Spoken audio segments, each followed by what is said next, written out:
The riots in Minneapolis, the violence, the looting, the collateral damage of people being injured and buildings and property being destroyed, and even some people dying, all in the aftermath of a person who tragically died, George Floyd. It's heartbreaking, isn't it? That's what we're going to talk about today. Hi, Alex McFarland here, and thank you for watching the Truth for a New Generation webcast. I want to talk about what's going on in our country, how really it does threaten our country long term, and several voices that we need to hear in these times. You know, over the weekend, everybody is grieved about this. Everybody's concerned. Many tears have been shed. Many emotions have been expressed. Michael Jordan himself tweeted over the weekend and expressed the hurt that I know millions of people feel. And while Jordan said, look, we've had enough, and brutality and violence and the rights of anybody being exploited and abused, it's unacceptable. But like so many others, Jordan pleaded that it has to stop. It has to stop. Now think about this. We're not saving the country by hurting the country. We're not improving the situation by really endangering the country. But it does go back to part of the fact that we're not in step with our founding principles. The Declaration of Independence, the words were penned by Thomas Jefferson. They were actually beautifully copied in that image that all of you know so well by a master calligrapher named Thomas Matlick.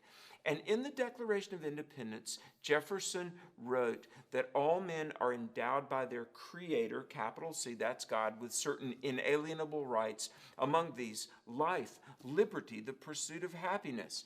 And one of the principles, and I think about how Chief Justice Earl Warren said it was part of our guiding genius, that we believe all human beings inherently have rights, worth, value, dignity, personhood, all people. Sadly, George Floyd, those rights, that value, that dignity, his value as a human being was stolen away by a rogue officer. That's very tragic. It's very tragic. But I've got to say this, folks. What's going on in response is not really bringing justice for George Floyd. Now, the pundits are putting words on paper and ink is flying, and so much is being said that very little can be added to it. But let me just take you back a little bit to the civil rights movement of Dr. Martin Luther King Jr. It's been my privilege over the last 2 decades in writing 17 books, doing research for hundreds of articles, interviewing people. I've had the privilege of interviewing a lot of people that marched with Dr. King, that were part of the civil rights movement. I've visited most of the relevant locations where the mileposts of the civil rights movement took place. And I've interviewed Dr. Alveda King, the niece of MLK, and she's spoken for us at Truth for a New Generation events. We've had her on the radio. She was there that Sunday afternoon when her uncle first began to formulate the plans for the civil rights movement. And I believe that Dr. King would be grieved to see what's going on in our country today. Because listen to this, think about this. One of Dr. King's core principles was the principle of nonviolence. And remember, the organization he started was called the Southern Christian Leadership Coalition, Christian. And there was a 10-point pledge. If you were going to march with Dr. King, you were scrutinized and really vetted out, and you had other more mature people to hold you accountable. And some of the points of Dr. King's pledge, think about this. Point number 1, I will meditate daily on the teachings and on the life of Jesus. Point number 3 was, I will walk and talk in the manner of love, for God is love. No rioting and looting, and there were murders, there were lynchings, there was heinous violence perpetrated against black Americans during the civil rights era, during the Jim Crow South. And yet, point number 6, Dr. King made his followers commit to this. Observe with both friend and foe ordinary rules of courtesy. Point number 8 that the marchers with Dr. King had to commit to: refrain from violence of fist, tongue, or heart. And I've got to say, part of the reason, as hard as it was, as much restraint as it must have taken, and only the good Lord gave them the grace to show grace to people that really didn't deserve it. But that's why the civil rights movement was so successful, and thank God for it. Because those that were crying out for human rights, they showed human rights. You don't achieve justice by perpetrating injustice. Now, let me give you another quote from decades before Dr. King, and this was a Rev Francis Grimke. He was during the years of getting slavery ended in the 19th century and during Lincoln's time of fighting for emancipation. Grimke, he lived 1850 to 1937. He himself was a former slave. He was a minister. He was a scholar. He was a civil rights advocate. And here's what Reverend Francis Grimke said in the 19th century, quote, "The secession of the southern states in 1860 was a small matter. Remember, Lincoln agonized over keeping the Union preserved. But he said the secession of the southern states was a small matter compared to the secession of the Union itself from the great principles enunciated in the Declaration, in the Golden Rule, in the Ten Commandments, in the Sermon on the Mount. Unless we hold," said Grimke, "and hold firmly to these fundamental principles of righteousness, then our union will only be a covenant with death and an agreement with hell." End of quote. That's back when from preachers really would preach, wasn't it?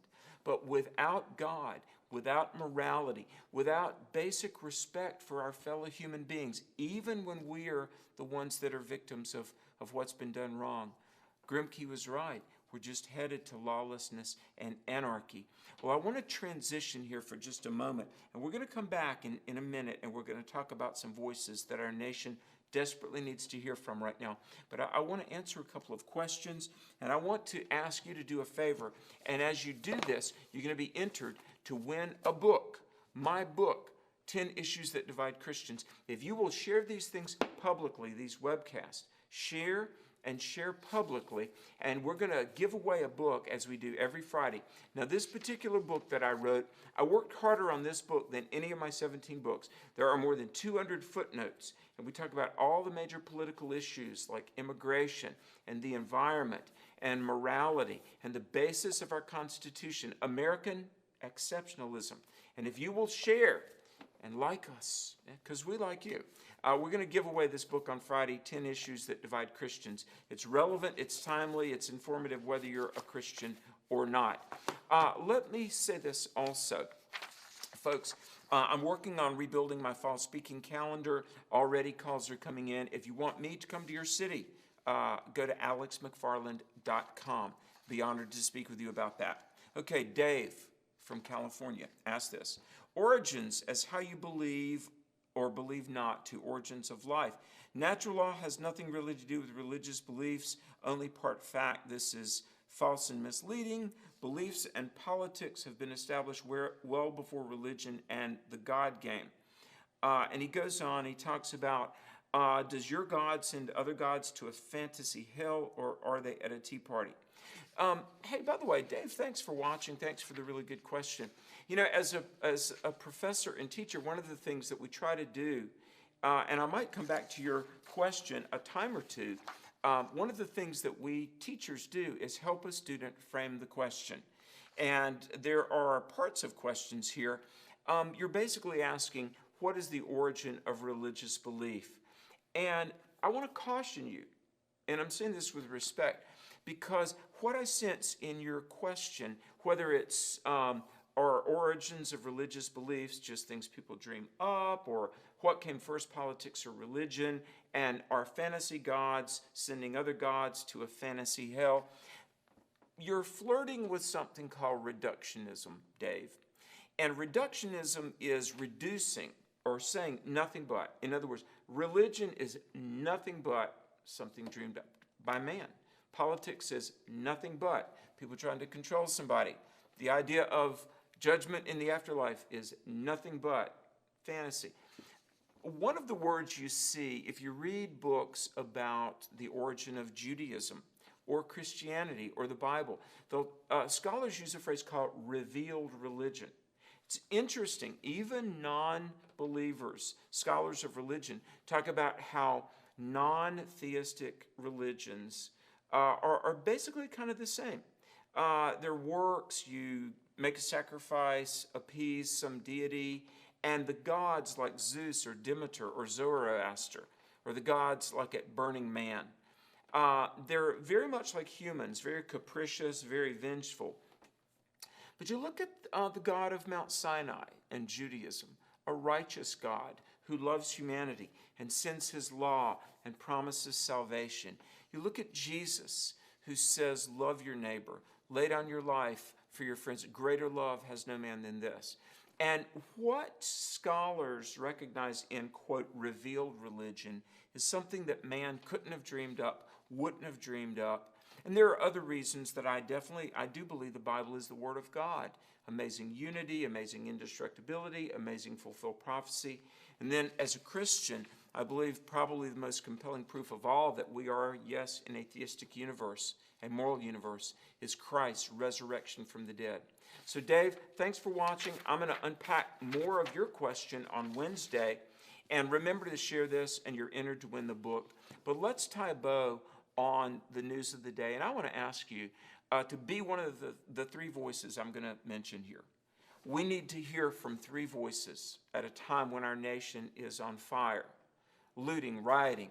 St. John's Church, just right adjacent to the White House. Every president since Madison has worshiped there. And they burned down one of the buildings on the church property. Incredible history being destroyed, but incredible liberty and freedom hanging in the balance. Number one, the voices our nation needs to hear. Friend, your voice lifted up in prayer to God. Your voice and your vote as a citizen. Thirdly, we need the voices of leaders calling out for order, civility. Hey, this doesn't diminish the tragedy and the injustice of George Floyd, but turning into a state of lawlessness is not the answer. Did you know there's one more voice we need to hear? The voice of the Holy Spirit, God himself calling our nation. Like in Isaiah 30:31, when God told the prophet, here is the way, walk ye in it. America needs the Lord right now.